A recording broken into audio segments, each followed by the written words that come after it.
राजस्थान को नया मुख्यमंत्री भजनलाल शर्मा के तौर पर मिल चुका है, लेकिन भजनलाल की टीम कौन सी होगी? कौन कौन से ऐसे मुख्य किरदार है जो कि सरकार में अपनी भागीदारी निभाएंगे? कई नाम चल रहे हैं और ऐसे में हम राजनीतिक विश्लेषकों को से जान लेते हैं, खास तौर पर क्योंकि बहुत अनुभव रहा है इनका। बहुत से सरकारें आपने देखी है, बनती और बिगड़ती भी। जो भजनलाल शर्मा की जो नई टीम तैयार हो रही है, किस तरह से देखते हैं आप? देखिए, इस चुनाव में भारतीय जनता पार्टी एक नया प्रयोग कर रही है। जैसा कि अपन ने मध्य प्रदेश में देखा, मुझे लगता है मध्य प्रदेश का प्रयोग भी राजस्थान में किया जाएगा। और इसमें जिन लोगों का अपन कयास लगा रहे हैं या मीडिया में जिनके नाम आ रहे हैं, मुझे लगता है शायद वो नाम नहीं होंगे, क्योंकि मुख्यमंत्री के चयन को लेकर के भी जिस तरह की बातें आ रही थी, जो रेस में शामिल थे, जिनका नाम अखबारों में भी छपे, मीडिया में भी आए, वो सब रेस से बाहर हो गए और भजन लाल जी एकदम मुख्यमंत्री बन गए। इसलिए मुझे लगता है कि जो मंत्रिमंडल का जो गठन होगा, उसमें ऐसे चेहरे सामने आएँगे, जिनके बारे में कयास लगाना किसी ने सपने में भी नहीं सोचा था। जैसे कि यूथ का इन्होंने एक फ़ोकस रखा कि 40 से 55 साल के लोगों को ज़्यादा ये फ़ोकस देंगे।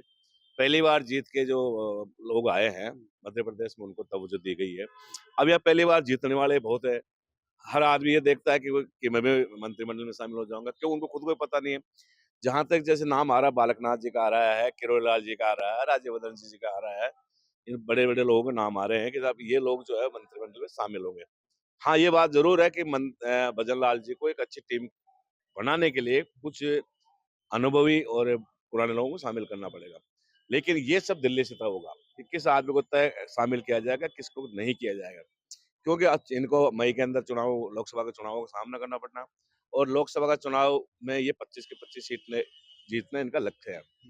अब लोग क्या है कि इसको कोई क्षेत्रवासी जोड़ रहा है, कोई जातिवासी जोड़ रहा है कि सब सारे समीकरण अगर जातिवाद के हिसाब से चले तो यहाँ करीब 10 जातियां ऐसी आ गई कि जिनके 4 से 6 विधायक बने हैं। तो क्या सभी उन्हीं को मिल जाएगा? और जातियां भी तो है। क्या भारतीय जनता पार्टी को उन्हीं लोगों ने वोट दिया है? ये सब विश्लेषण करने के बाद भी ये कहा जाएगा, हाँ, ये जरूर है कि मंत्रिमंडल में नए चेहरे ज्यादा होंगे। आप मानते हैं क्योंकि भजनलाल शर्मा नए हैं, नए मुख्यमंत्री है, पहली बार बने हैं, ऐसे में कहीं न कहीं जो एक्सपीरियंस वाले जो एमएलएज़ हैं, जो कि करीबन 4 से 5 बार जीत के आए हैं लगातार, क्या उनको तवज्जो मिल सकती है? क्योंकि वो ऐसे हैं जो कि वसुंधरा खेमे से भी आते हैं। नहीं, ये अब सवाल ये नहीं कि वसुंधरा खेमे से हैं या वो सब भारतीय जनता पार्टी के विधायक हैं। इसलिए वो भारतीय जनता पार्टी के लिए वो काम करेंगे। हर मुख्यमंत्री हर टाइम ये प्रयास होता है कौन मुख्यमंत्री अपने लॉबिंग सब करते हैं। वसुंधरा जी ने भी की होगी और लोगों ने भी की है, बालकनाथ जी ने भी की होगी, हो सकता है किरोड़ीलाल जी ने भी की होगी। लेकिन अब सरकार भारतीय जनता पार्टी की और 115 एमएलए हैं। इन 115 में से आएँगे, वो चाहे वसुंधरा जी खेमे के हो, चाहे किरोड़ीलाल जी खेमे के हो, चाहे बालकनाथ जी के खेमे के हो। और जहाँ तक सवाल ये है कि भजनलाल जी की टीम, भजनलाल जी बिल्कुल नए हैं, ये बात इसमें कोई शक नहीं है। उनको सरकार चलाने का पहला अनुभव होगा। लेकिन वो टीम में अगर जब तक अनुभवी लोगों को शामिल करेंगे तो एक बेहतर मुख्यमंत्री साबित होंगे और नहीं कर पाएँगे तो उनको कई समस्याओं का सामना करना पड़ सकता है। आप मानते हैं कि युवाओं के साथ-साथ अनुभव जो वरिष्ठ विधायक हैं, उनका तालमेल बैठा कर ही आगे सरकार 5 साल चला ही चल सकती है? देखो, युवाओं का तालमेल की अगर बात करें तो टिकटों में भी इसी समीकरण के आधार पे एक जो लिस्ट थी वो पूरी जारी हुई थी। और इसमें बड़ा जो समीकरण ऐसे बैठेगा, क्योंकि अब अगर अपन देखें ओवरऑल राजस्थान की, तो 5 सरकारें लगातार, 2 बार वसुंधरा राजे, 3 बार अशोक गहलोत। तो 5 सरकारों के बाद एक नया चेहरा हमको देखने को मिला है। उस चेहरे को लेकर भी लोगों के कयास थे, वो बहुत अच्छे नहीं लग पाए थे कि कौन होगा, कौन होगा, कौन होगा। लास्ट में निर्णय दिल्ली से ही आया और उसमें पूरा हस्तक्षेप आरएसएस का भी रहा। संघ की पृष्ठभूमि से जो ये आते हैं भजनलाल शर्मा, उसी आधार पे इनको टिकट वितरण भी हुआ। तो ऐसे में अगर मंत्रिमंडल की जो लिस्ट आएगी वो दिल्ली और उस कार्यालय से ही आएगी, उसके बाद में ही कुछ आ पाएगा। हालाँकि लॉबिंग के मामले में सभी अपनी-अपनी लॉबिंग कर रहे हैं, विशेष करके वो यूथ कर रहे हैं, क्योंकि जो मध्य प्रदेश में जो समीकरण बैठा, तो वो यूथ भी, आप अगर उनकी सोशल मीडिया प्रोफाइल देखेंगे पिछले 2-3 दिन से, तो दिल्ली के चक्कर काटने शुरू कर दिए उन्होंने भी। क्योंकि वो उनको भी ये लग रहा है कि अगर मध्य प्रदेश वाला समीकरण अगर राजस्थान में बैठा, तो शायद उनका नंबर हो जाएगा और उस समीकरण में वो फिट भी हो जाएँगे।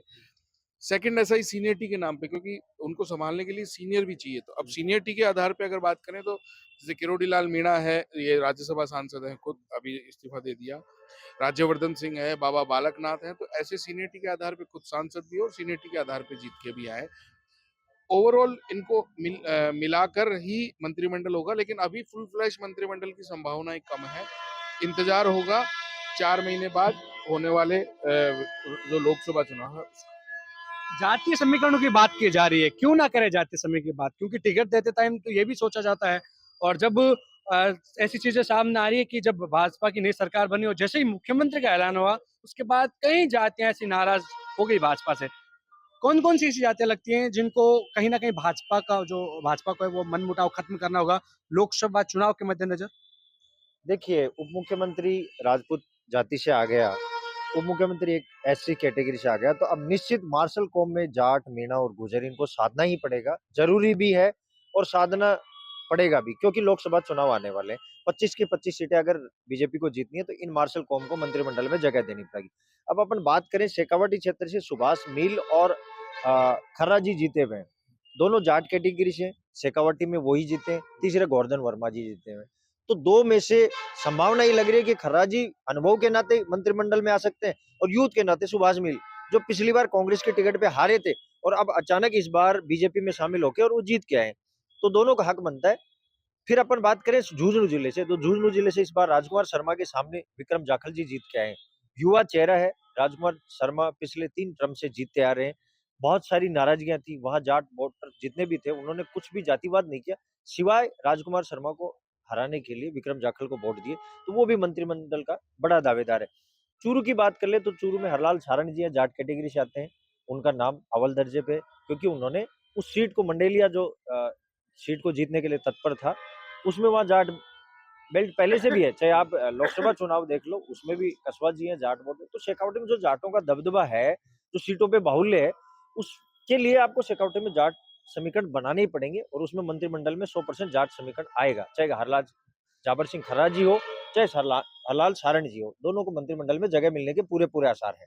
महिलाओं को भागीदारी मिलेगी उसमें, नौक्षम चौधरी है, अनीता बघेल है, मंजू बागमार है, इनका भी नाम चल रहा है। देखो, मुझे जहां तक लग रहा है मंजू बागमार जी को मंत्रिमंडल में जगह मिलेगी और अनीता बघेल जी को मिलेगी।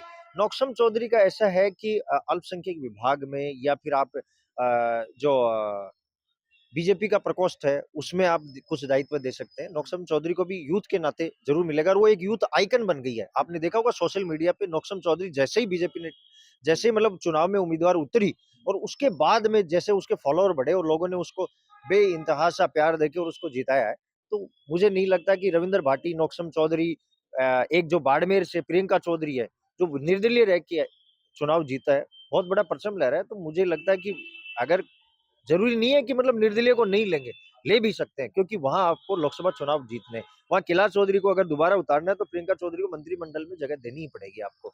अच्छा, इधर अपन बात करें, किरोड़ी बाबा है जो हर समाज के चहेते हैं, मीणा समाज का तो प्रतिनिधित्व करते ही करते हैं, हर बहुत समाज सड़कों के पर दिखे हैं, संघर्ष और किया। युवाओं के लिए पिछले 5 साल में मुझे लगता है कि कोई भी बीजेपी का इतने पदाधिकारी हैं, इतने नेता हैं, इतना कोई संघर्ष नहीं किया होगा जितना किरोड़ी बाबा ने किया होगा।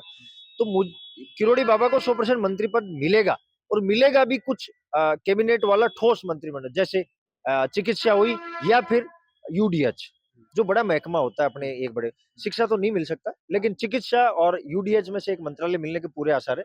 किरोड़ी बाबा को साधने के लिए, उस जातिगत समीकरण को साधने के लिए, क्योंकि आगे लोकसभा चुनाव आ रहे हैं, जातिगत नहीं समीकरण नहीं साधोगे, क्योंकि राजस्थान पूरा जातिगत समीकरण पे आते थे। यहाँ कोई पार्टीबाजी नहीं है।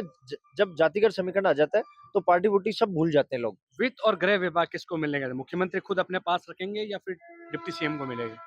देखो, गृह विभाग और वित्त में थोड़ा सा कंफ्यूजन है। वित्त मुख्यमंत्री पास रख सकते हैं, लेकिन गृह दिया कुमारी को भी दिया जा सकता है कि राज परिवार के नाते एक बड़ा पद है, बड़ा नाम है, सांसद भी रह चुकी है और यूथ भी है, तो हिसाब से गृह दिया कुमारी को मिल सकता है।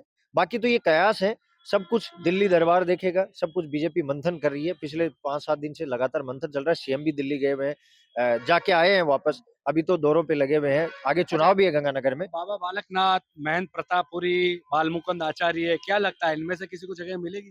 देखो, बाल मुकुंदाचार्य जब से जयपुर से उप मुख्यमंत्री बनाए हैं 2, उसके बाद से ज्यादा सक्रिय हो गए हैं। अपन लेकिन जिस तरह से जो नाम आए हैं उस हिसाब से तो नहीं लग रहा कि अब बालमुकुंद आचार्य को जगह एक मिलेगी। अपने प्रोग्राम में देखा था, महारानी कॉलेज में सीएम का प्रोग्राम हुआ था, राजस्थान सरकार का और मोदी जी के तत्वाधान में, उसमें बाल मुकुंदाचारी सीएम के पास आते हुए नजर आ रहे थे। आपने भी शीट टॉप में देखा होगा कि मुख्य सचिव जब उद्बोधन देने गए तो बाल मुकुंदाचार्य सीएम के पास आने के लिए तत्पर थे।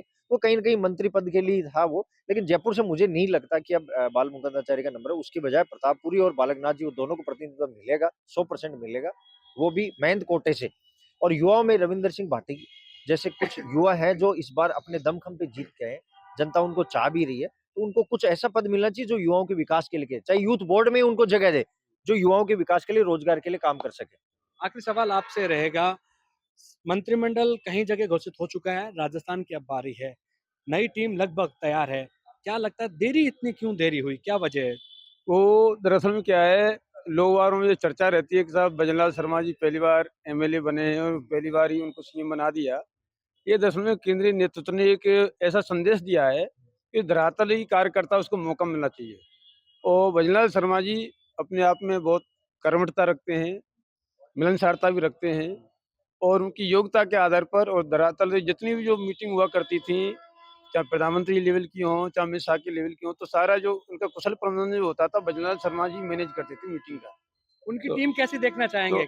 अब जो है इसमें ये है कि केंद्रीय नेतृत्व ये संदेश देना चाहता है, युवा पीढ़ी भी आगे आए, जिससे कि 15-20 साल तक वो अनुभव होते-होते वो अच्छा जो है कुशल नेतृत्व दे सकते हैं, जनहित में अपने कल्याणकारी फैसले ले सकते हैं। इसलिए नई युवा पीढ़ी को ज़्यादा मौका मिलेगा, जिसमें पहली बार जीत के आए हैं उनको ज़्यादा लेंगे, सेकंड बार जीत के आए हैं उसमें उस अनुपात के हिसाब से, चाहे वो सामाजिक अनुपातिक हो, चाहे क्षेत्र का अनुपात हो, सभी जातियों को, सभी क्षेत्र के लोगों को अनुपात के आधार पर सबको जो है मंत्रिमंडल में स्थान देते हुए, क्योंकि मई में चुनाव होना है, संसदीय चुनाव होगा, तो उसमें 25 संसदीय सीटों पर फोकस रखते हुए भजनलाल जी का जो रहेगा, उसमें 60% जैसे केंद्रीय नेतृत्व की सलाह होगी, तो 40% भजनलाल शर्मा जी का भी मार्गदर्शन और सलाह-मशवरा ली जाएगी। ऐसा भी नहीं है कि सारा फैसले केंद्रीय नेतृत्व ही करे। भजनलाल जी भी कम से कम 40% तो अपने स्वविवेक से जनहित में फैसले लेंगे, इसमें कोई संदेह नहीं। देखिए, लोकसभा चुनाव में यदि फतेह हासिल करनी है, जीत की हैट्रिक लगानी है भाजपा को, ऐसे में भजनलाल के जो मंत्रिमंडल में है, उस सिनेरियो को ख्याल में रखते हुए ही राजस्थान का नया मंत्रिमंडल का गठन होगा। कई नाम दौड़ में हैं, कई नाम पीछे हैं, क्योंकि 21वीं सदी की भाजपा है, चौंकाने वाले फैसले लेती हैं। जो नाम चल रहे हैं, वो ना जाने कहाँ गुमराह हो जाते हैं और ऐसे नए नाम भी आ सकते हैं, जो कि चर्चा में कभी नहीं होते हैं। इंतजार है, नए मंत्रिमंडल का काउंटडाउन चल रहा है, कभी भी घोषणा हो सकती है। शपथ ग्रहण के बाद किस तरह के मंत्रिमंडल का गठन होगा, वो तस्वीर देखने लायक होगी। कैमरा सहयोगी मनोज के साथ विशाल शर्मा, जयपुर, राजस्थान तक।